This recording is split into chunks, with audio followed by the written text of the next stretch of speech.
12 years after his daughter vanished without a trace, a grieving father opens a dusty moving box and finds the one toy she never let go of. Then he presses play. The recording is scratchy, faint, but there's no mistaking the voice. It's hers, and she's saying something he's never heard before. It's a name, not his, not anyone in the family, just a quiet whisper. He was already here. The toy crackles, silence, then a giggle. He drops it, stares. For a moment, the room is still, just cardboard boxes and faded sunlight spilling onto the wooden floor. That old red and yellow recorder. They searched every inch of her room back then. How did it end up here? 12 years. No clues. No body. The case long cold. And now this? He picks it back up, hands shaking, and rewinds. The sound of her tiny voice fills the room again. Only this time, something new plays at the very end. A second voice, low and unfamiliar, muttering just one chilling word. Soon. He rewinds again, slower this time. The tape squeals. Dust hisses through the speaker. Her voice repeats, bright, careless, 12 years old forever. Then, buried under a pop of static, something else. A shuffle, like footsteps on carpet. He freezes the wheel with his thumb, replays that half-second 3 times. Footsteps, in her room, the night she vanished. He digs deeper in the box. Plush toys, bent picture frames, a sweater she refused to wear. At the very bottom, an old notebook with her looping handwriting, lists of names, doodles of stars.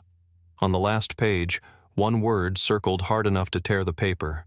Visitor. He swallows. Back then, police said no sign of forced entry, no fingerprints, but family. The window was locked. The door was locked. If someone came in. Already here, she said. Who? His hands tremble. He switches the recorder to record, clears his throat, then stops. What if there's more on the tape, further down? Flashback. October 3rd, 1987. Rain tapping the window. She's in pink pajamas, sprawled on the floor, narrating her own bedtime story into the recorder. Once upon a time, there was a girl who heard footsteps when everyone was asleep. Giggle, whisper, a quick glance at the door. Down the hall, her parents argue in low voices about bills and moving. The TV flickers blue on wallpaper. No one hears the soft creak of her doorknob. She pauses the tape, listens, breath held. Then, a faint exhale from the dark corner by the dresser. She presses record again, voice suddenly cautious. I'm not supposed to be scared. Daddy says monsters aren't real, but he's here. I can see his shoes. Static swallows the rest. The timeline blurs. Midnight. Silence. Morning. An empty bed. Back to now. The father wipes his face. The tape isn't just a memory. It's a message, and he's only heard the first part. He drags the moving box into the living room, spreads everything on the rug. Tape recorder, notebook, a crumpled Polaroid of her on Halloween, pirate hat, gap-toothed smile. He checks the back. Octy 31, 1986. Visitor knock. She hid behind me. Visitor again. He flips the notebook to earlier pages. Doodles of stars and squares, and a tiny rectangle shaded in, labeled closet. He walks to her old room, now a half-empty shell, and opens the closet door. The smell of dust and cedar hits him. On the inside wall, faint under peeled stickers, there's something scratched in pencil lines. 2 shoes, side by side. Childish, but deliberate. His throat tightens. She drew what she saw. Someone standing there, in the dark, long enough for her to sketch it. He presses play one more time, just to make sure he isn't imagining it. The same breath, the same whisper, and that low, alien soon. He needs the original police tape log. Tonight. The station's records department is a maze of beige folders and fluorescent hum. He signs in as a family member, the clerk barely looking up. Cassette number 47B, household search, October 87, he says. She types, frowns. That item's missing? Says, returned to family, but there's no signature. He feels the blood drain from his face. No one returned anything. Back home, he digs through the last box he hadn't opened. Financial papers, tax receipts. Nothing. He asks himself, who had access? Officers, evidence tech, family. The neighbor who insisted on helping pack, Mr. Salerno. The name on the moving boxes. He remembers. The night after she vanished, Salerno Moving Company was booked to bring extra storage crates. Police allowed it, said it'd help clear clutter. Did someone slip the toy into a crate back then? or take it out? He copies the log entry, pockets it like contraband. Someone touched that tape, someone who wasn't supposed to. Flashback again, this time from his eyes. The house swarmed with blue uniforms, cameras, powder dusted over doorknobs. He'd offered coffee with shaking hands.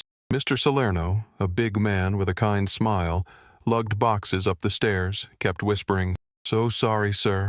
The father remembers catching the man pausing at the doorway, staring into the room too long, back to present. He calls the old moving company. Disconnected. He tries an archive directory. A woman answers.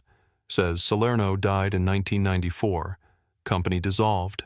Assets auctioned. "Do you know where the storage units went?" he asks. "Try County Depot 12, she says. He scribbles it down. On the way out, he passes the bulletin board at the station. Cold cases. His daughter's faded flyer is still there. Corners curled. He stares at her printed eyes and promises, no more waiting. If the tape came back, whoever moved it is still watching, or still alive. County Depot 12 is a graveyard of forgotten things. Corrugated doors, rusted locks, numbers half flaked off. The clerk, bored and chewing gum, scrolls through a terminal. "Salerno inventory? Yeah, Unit 47C, auctioned. Buyer, E. Lane." The name punches his memory. Eliza Lane, the teenager from 2 houses down who used to babysit. She moved away after the investigation, said she couldn't handle the whispers. Did she buy a storage unit? Why? He tracks an address, a rundown duplex near the old highway. He knocks. No answer. A curtain twitches. He leaves a note. "I need to ask about a box. It's about her." That night, his phone rings once. No caller ID, then drops. He listens. There's faint breathing before the click. Same hiss as the tape. He plays the cassette again before bed. Volume low. At the very tail, after soon, there's a metallic clink, like a key hitting concrete. He isolates the sound on his computer, dragging the waveform, replaying the last half-second. Clink, echo, a space, hollow enough to bounce metal. Basement, garage, drain. He remembers something. A storm drain at the end of the cul-de-sac where kids used to dare each other. His daughter had drawn stars around it once, calling it the wishing tunnel. He grabs a flashlight, heads out past midnight. The neighborhood is smaller now, trees taller, windows dark. He kneels at the rusted grate. Water trickles. The smell is sour. He lowers the flashlight. Scratched on the concrete lip is a tiny carved symbol. 2 shoes, side by side. His heart spikes. She marked here, too. He slips his phone through the bars, hits record, and calls out her name. Only the gurgle of water answers, until something skitters deeper in the tunnel. He jerks back, mind racing. Animal? Or someone left something down there. Morning brings a reply to his note. A folded paper slipped under his door. "Don't look in drains. You're not ready. Check October 5th voicemail." Voicemail. He digs out an old answering machine from storage, plugs it in. The tiny display flashes 01 like it never reset. He presses play. Static. Then her voice again. Rushed, whispering, "Dad, he's back. Don't turn off the light." A scrape. A man's cough. The line cuts. He stares at the machine in disbelief. No timestamp.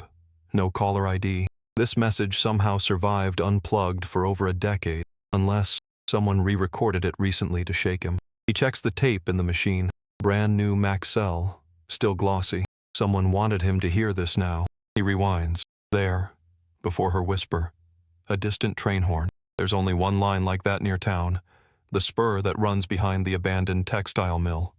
The mill is a hulking corpse of brick and broken panes, ringed by chain link that's half fallen down. He squeezes through. Inside, shafts of light cut dust into glitter. Graffiti covers the walls, mostly tags, but in one corner, he finds a fresh drawing. A stick figure girl holding a square. The square is red. Beneath it, listen. He lifts the recorder, presses play in the echoing space. The toy whirs, tape rolling.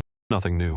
He sighs. Then the recorder clicks on its own, reels shifting like someone hit fast forward without touching it. He yanks his hand back. The reels stop. A low chuckle, the same tone from the original whisper, bleeds through, as if the building itself spoke. He bolts, heart pounding. Outside, he notices boot prints in the dust that overlay his. Larger, recent. Someone else was in there tonight, and they were behind him.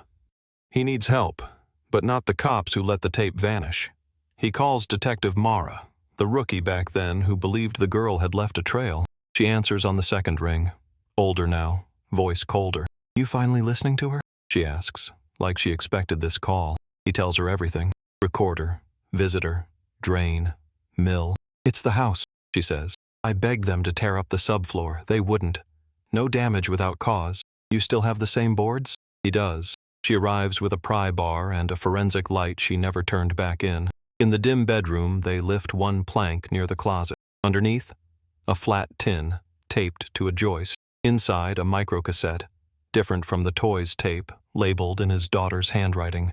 For later, his hands shake as Mara loads it into a pocket recorder. The click feels like a heartbeat. Then his little girl's voice fills the room. If you're hearing this, I got scared twice. If you're hearing this, I got scared twice. Her voice wobbles, then steadies. First was the shoes. Second was the wall. A soft thump, like she's tapping something hollow. Dad, count 7 boards from the window. Not the rug edge, the cold part. The recording rustles. She's whispering now. He thinks I'm sleeping.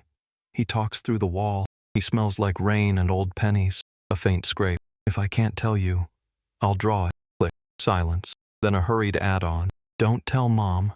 She'll cry. The tape ends with her humming the first 3 notes of a lullaby he used to sing. He stares at Mara. 7 boards? They already lifted one. Mara shines her light, mapping grain lines with her finger. Window side. Start here. They pry. Under splintered wood, a shallow cavity lined in foil. Inside, a tiny crayon drawing. 2 rectangles overlapping. One labeled closet. The other, darker, labeled thin wall. Mara leans closer. Thin wall? Crawl space? The father shakes his head. The house was inspected. No hidden space noted. He remembers a renovation in '85, replastering the hallway. They doubled a section to hide wiring. He mutters.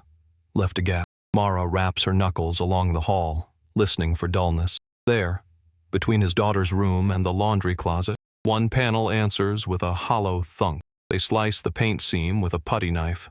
Behind the plaster, darkness and cobwebs, and something metallic taped to a stud. Mara lifts it out.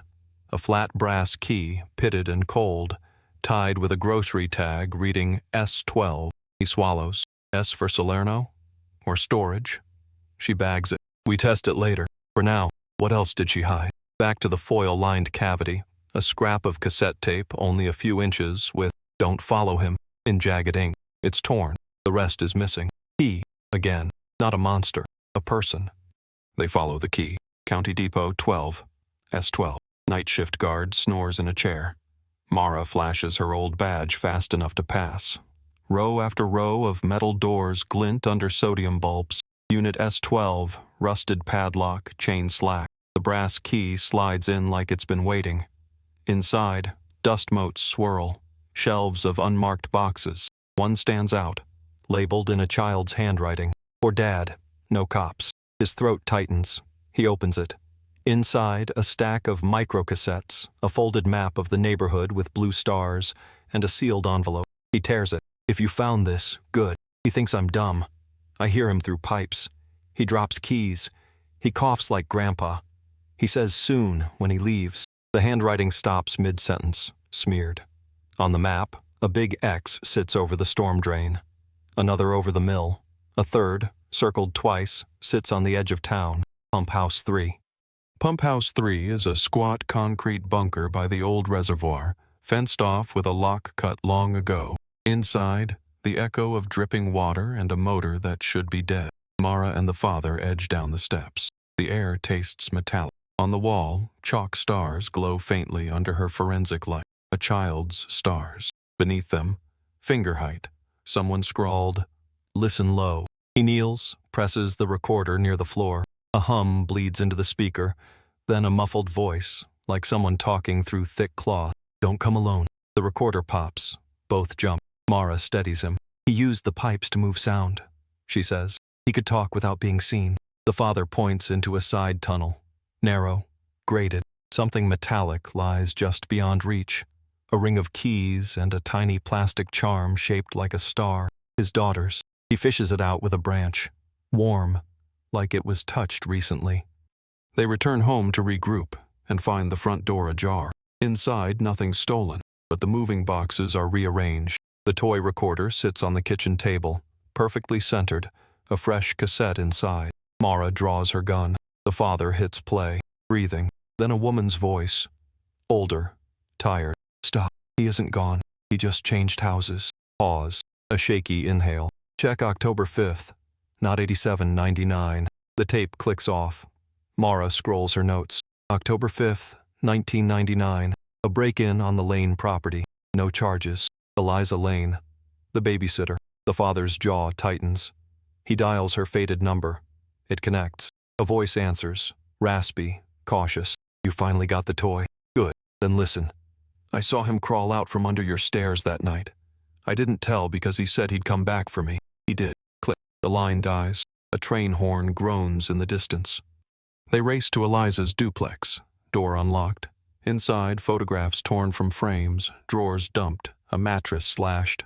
Eliza's not there, but in the sink, soaking in cold water, a microcassette labeled Visitor Copy. Mara fishes it out, dries it with her sleeve, pops it into her pocket recorder. The voice that plays is male, gravelly, too close to the mic. She doesn't know the wall is hollow, easy, in and out. Dad's a heavy sleeper. A laugh, then a cough, wet, rattling. Same cough from the voicemail. After the laugh, a whisper. October 5th works. He'll be at work. She'll answer the door. A thump, like a body hitting wood. The father's stomach turns. The tape ends with a wheeze and a muttered, soon.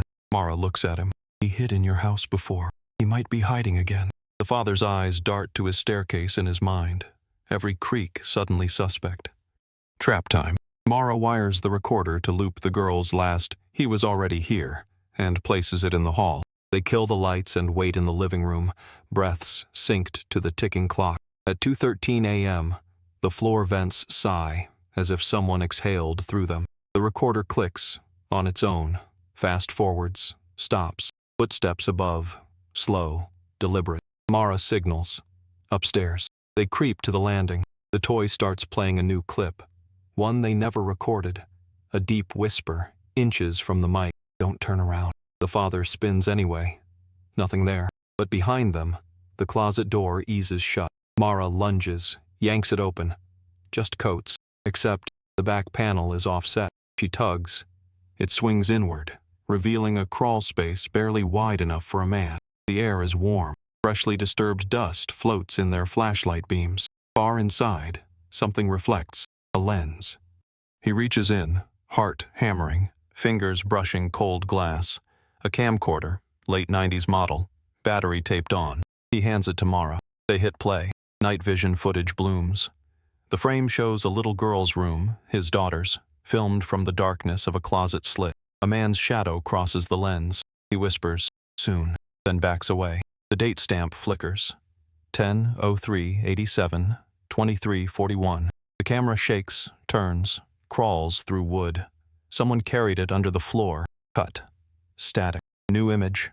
October 5th, 1999. Same camera, different house. Eliza's. She's on the couch, asleep. A hand reaches for her phone, deletes a message. Cut. Static. Final clip. Tonight. The father, on his knees at the drain, filmed from behind a tree. The video ends with a finger covering the lens and a hushed chuckle. The battery dies mid-breath. In the silence that follows, a board upstairs creaks. Not a memory. A footstep. Now. The board above them groans again.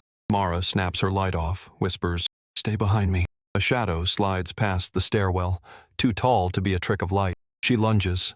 The hallway explodes with motion. A figure bolts toward the back door, shoulder checks it open, vanishes into night. Mara sprints after him. The father hesitates, then grabs the camcorder and follows. In the yard, only the swing creaks. Bushes sway. Mara swears under her breath. He knows the blind spots. The father rewinds the last seconds of the camcorder's dead feed. Even on black, there's a faint hiss. 3 quick taps. Pause. 3 taps. Morse? No. His daughter used to knock like that when she wanted him to peek under her bed. A code between them. He looks at the crawlspace hatch. It's still warm. Whoever was in there heard everything, and left on purpose. They crawl inside, elbows scraping wood. The space narrows, then widens into a dusty cavity above the laundry room. In the beam, they catch a blanket roll, stale food wrappers, a half-empty inhaler, a nest. The father's stomach flips. Footprints lead to a vent grill kicked loose from the inside. "He lived here," Mara whispers. "Not one night. Weeks." The inhaler rattles. The dose counter reads almost empty. Someone with a rattling cough. The same cough. The father spots something wedged in insulation, a torn piece of Polaroid. His daughter's eye, just the corner. He clutches it. This isn't random cruelty. It's trophies. Mara scans the joists. A nail glints, tied to a thread that runs toward the vent. A bell trap. "He knew if we crawled in," she mutters, snipping it carefully. At the far end, light leaks through slats. They peer out into the basement, where the furnace hums and a square of cement looks newer than the rest. They drop down into the basement. The newer slab stands out, smooth, too clean. Mara kneels, taps it with a wrench. Hollow echo. "We need a hammer," she says. He grabs one from the tool rack and starts chipping. Concrete flakes off, dust burning their throats. Underneath, a metal lid, like from an old ammo box, painted over. He pries. Inside, instead of bones or relics, 3 microcassettes and a child's shoelace, red with tiny stars. His daughter's sneakers had those. He swallows hard. Mara loads the first tape. A hallway ambiance. Breathing, the low motor of the furnace, then her whisper, "It feels like rain in here." The second tape is nothing but coughs and muttered complaints. "Pipes, dust, idiot kid." The third is a lullaby, off-key, his own voice, recorded secretly while he sang one night. At the end, a deeper voice cuts in. "You still sing off-key, pal." The hammer slips from his fingers. They resurface, covered in grit, adrenaline fading into nausea. The father sinks onto the kitchen floor, clutching the shoelace. How did he miss a man living under his own roof? His mind flashes to that winter when the heater bills spiked, when food vanished from the pantry and he blamed himself for forgetting. Mara paces, thinking. He needed access, familiarity, someone who knew when you worked, when she slept. The father remembers the handyman who came after the roof leak. Mr. Cole, was it? Quiet, always coughing, smelled metallic. Or the mail carrier who lingered at the door. Or Salerno's cousin, who carried boxes downstairs alone. Faces blur. He flips the camcorder open. Battery dead, but a memory card wedged beside the tape. Mara squints. Digital backup. He planned for tapes to be found and still left breadcrumbs. They'll need a reader. The father hates the idea of bringing tech into this, but the truth is buried in formats he can't play. At Mara's apartment, they plug the card into her old laptop. Folders cascade. Dates, times, cryptic titles. One catches his eye. Hair Room 2 a.m. He clicks. Grainy night vision again. His daughter sits up in bed, staring at the door. Go away, she whispers, clutching her recorder. The knob turns a hair. She hums the first 3 notes of their lullaby, then presses stop, like she's testing a trap. A hand, leathery, adult, slides through the crack, leaves a folded note on the floor, retreats. She crawls over, opens it. The camera zooms, autofocus humming, a crude drawing of 2 shoes and an arrow pointing under the bed. She shakes her head and writes back, no, and shoves it under the door. The clip ends. The father reels. She was fighting. She left signals, and the man played games. Another file, Pump House 3 Live, date stamped tonight. He clicks. The feed shows the pump house, empty, except for a shadow moving at the far doorway. Not theirs. Someone else is back there now. They race back to Pump House 3. The motor's hum is louder, the air thicker. Inside, fresh footprints track through damp dust, leading to a hatch they hadn't noticed, a grated drain to a lower level. Mara shines her light. A ladder descends into shadow. A faint clink echoes. The key sound again. He's taunting, she says. They climb. The chamber below is knee-high water, pipe clusters spidering along the ceiling. On one, chalk stars and arrows point to a narrow tunnel. At its mouth, a tin lunchbox painted with cartoon rockets. He opens it. Inside, wrapped in plastic, a stack of photographs. His daughter playing in the yard, drawing chalk stars, feeding the cat, all taken from a distance, through fences, behind trees. The last photo is of him tonight at the drain, flashlight held out. On the back, in block letters, listen better. He raises the recorder, hits play.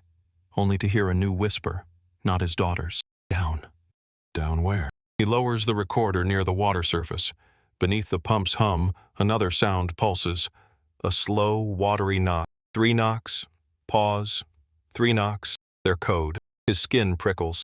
Mara crouches, palms flat on the concrete, feeling vibrations. Left, she murmurs, crawling along until her hand finds a loose brick. Together, they pry it free. Behind it, slimy and cold, a PVC pipe curls. He sticks the recorder's mic to the opening. Static clears, and a fresh voice slips through. Thin, breathy, alive. Dad, stop. He's under you. His heart blasts his ribs. Where? He whispers into the pipe. Silence. Then a scrape so close it ticks the recorder's casing. A shadow ripples under the water beside them.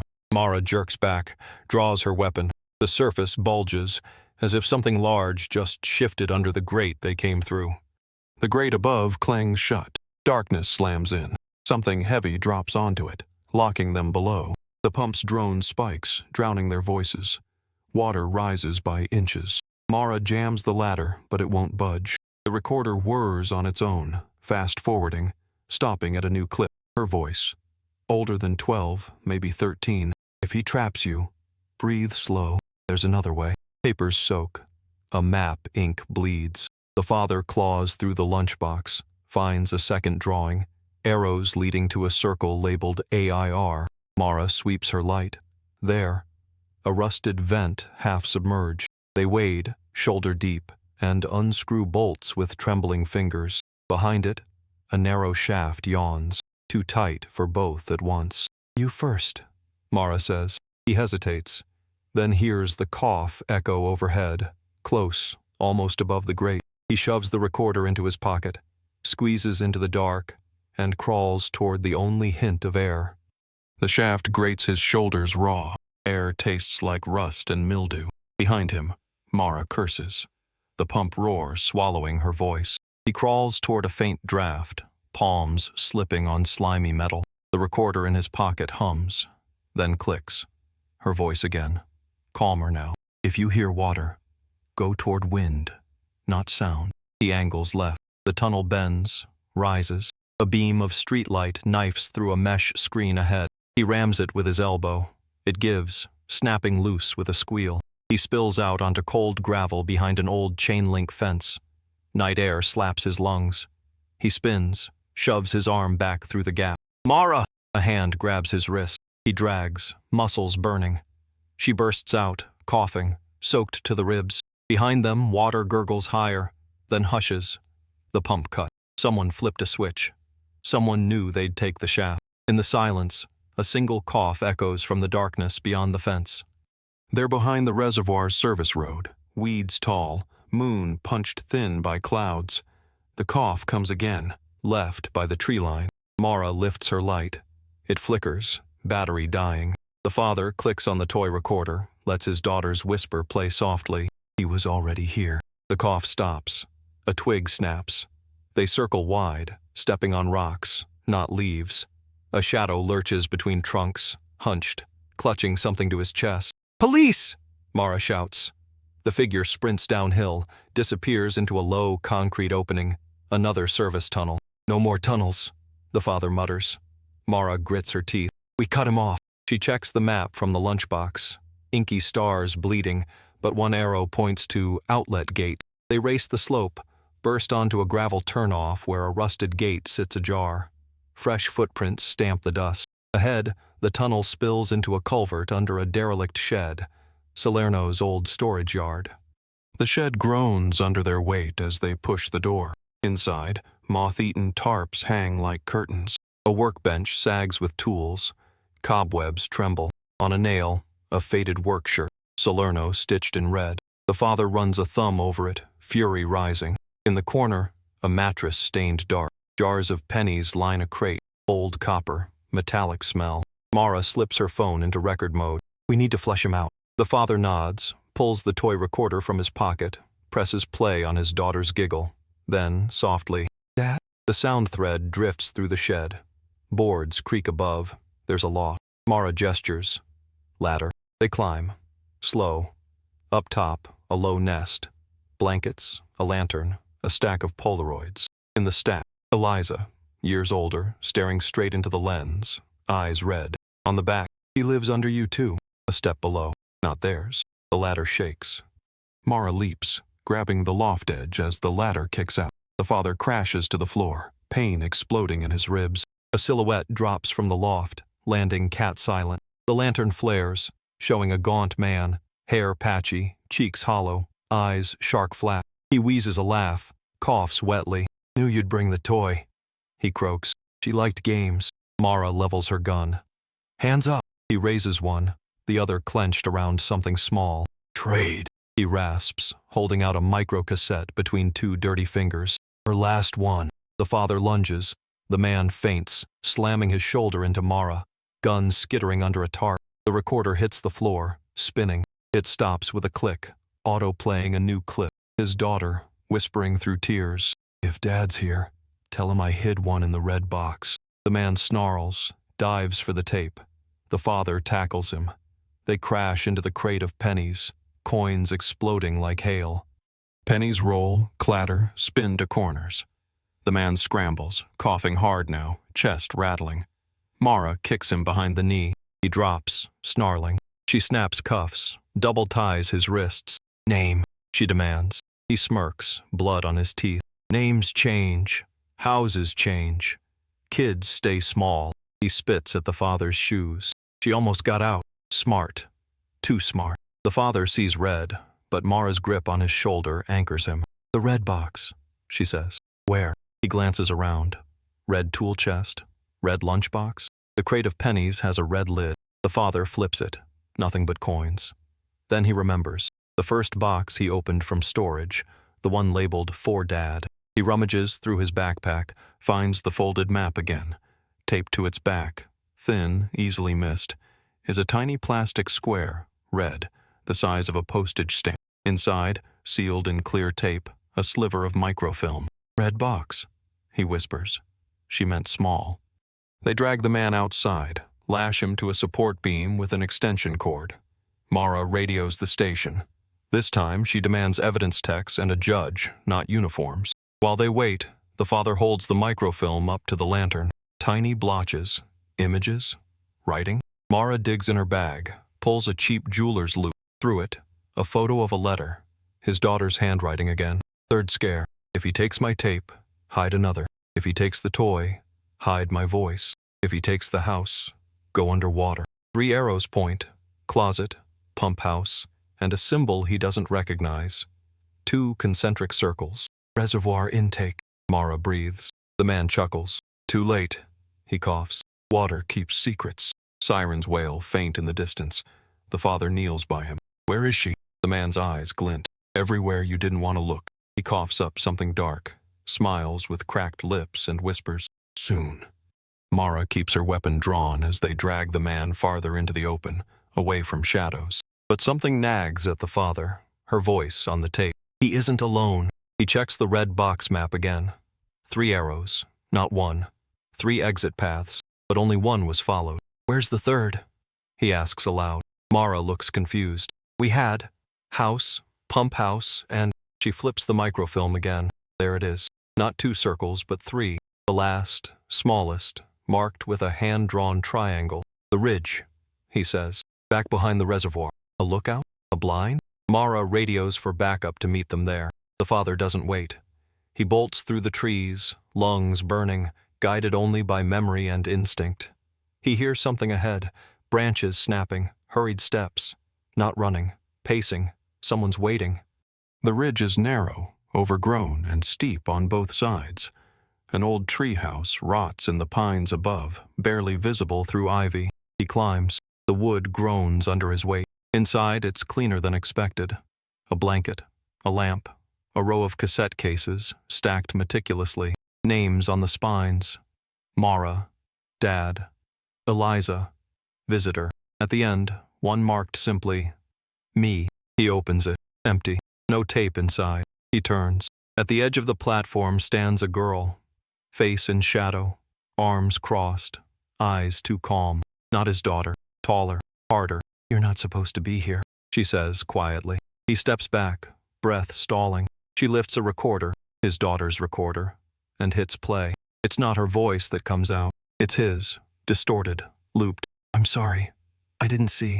I didn't protect her. He never recorded that. Someone did. Mara climbs up behind him, gun ready, breath heavy. The girl doesn't flinch. You're late, she says. He's already gone. Mara steps forward. Who are you? The girl tilts her head. I'm the second voice. The father frowns. What voice? On the tape. After hers. After soon. That was me. Silence freezes them. The girl continues. He made me record it. Said it would keep her quiet if she heard someone else. A kid. Said it was a game. Her jaw tightens. I didn't know what he was doing. Not really. Not until he left and didn't come back. I thought she got out. Mara lowers her weapon. Why stay here? The girl shrugs. Where else? This is the only place he didn't lie. She reaches into her coat and pulls a microcassette. I copied what he made us say. You should hear how many games he played. She places it on the floor, steps back into the trees, and disappears. They sit in the treehouse, wind hissing through old boards. The tape rolls, voices overlap, children's voices, scripted, flat. Don't tell, don't run. He's nice if you're quiet. Then a deep male voice, too close to the mic. That's right. Smile. Just say what I said. Good girl. A click. A sob. The tape ends. Mara exhales slowly. Multiple victims, she says. She wasn't the only one. The father clenches his jaw. We only ever looked for one. She nods, then adds quietly. We only ever listened to one. He stares at the recorder in his hands. The red button blinking again, as if waiting. He presses stop. No more tapes, he says. Not unless she's the one speaking. Mara looks toward the ridge trail. Let's go find her again. For real this time. And they descend. They reach the culvert under the old train spur just as sun rays split the trees. The tunnel is quiet, cold. No sign of the man, no sign of the shadow girl, but a trail of star stickers lines the walls, fresh, brightly colored. At the far end, tucked behind a loose stone, another capsule. This one holds a single folded note. I waited. I mapped. I made a door. I am not her anymore. No signature, just a star. Mara studies it. She's older than the case says. The father stares into the dark, voice hoarse. She survived more than we thought. He steps back, eyes scanning the horizon. A new search is beginning. Not for a missing girl, but for a grown survivor who wrote her own trail. Mara places the final tape into an evidence bag. The recorder remains off. This time, they listen only when she's ready to speak. They don't wait for backup. The reservoir intake yawns like a throat, bars rusted thin. He wades in, fingers numb, pries loose a red plastic capsule wedged in slime. Inside, a soaked note he can't read, and a strip of tape still intact. Mara threads it into the toy. Play. Water roars, then her voice. Older, steadier. If you found red, first way failed. Second way is where rain hides. Follow the spur. Listen for me, not him. Thunder? No. Train brakes scream in the background. The old rail culvert. Mara's already moving. Dawn licks the sky as they sprint across weeds and gravel. Beneath the tracks, the tunnel gapes, half choked with trash. He crawls in, recorder on. I'm here, he whispers. Silence. Then, faint, layered under dripping water. Dad, stop talking. Just come. Not 12, not a ghost. Alive. He swallows hard, heart ricocheting, and slides deeper while Mara covers the entrance, jaw set, gun drawn. The dark tightens, air wet and cold. Ahead, a sliver of light dances. Someone's flashlight, trembling. He rounds a bend. She's there, mud-streaked, hair cropped short, eyes too old for her face but unmistakably hers. Grown, breathing, real. For a heartbeat he can't move. She lifts the recorder in her hand, the twin of his, and smiles like she did at 6. You finally listen, she whispers, tears cutting clean paths through grime. He reaches, but she flinches back. He's not alone. Behind them, a cough echoes. The rattling, wet bark they know. Mara's shout ricochets down the pipe. Hands up! A scuffle. Metal on bone. A thud. Silence. The girl grips his wrist. Not this way, she says, tugging him to a rusted maintenance hatch she's already pried loose. I mapped it. Third way out. They crawl, burst into pale morning behind the shed. Sirens wail closer. Mara staggers out, cuffed monster in tow. Father and daughter finally fold into each other, both shaking, both laughing and sobbing at once. The recorder in his pocket clicks one last time, her 12-year-old voice, preserved in hiss and hope. "See you soon, Dad." Fade out.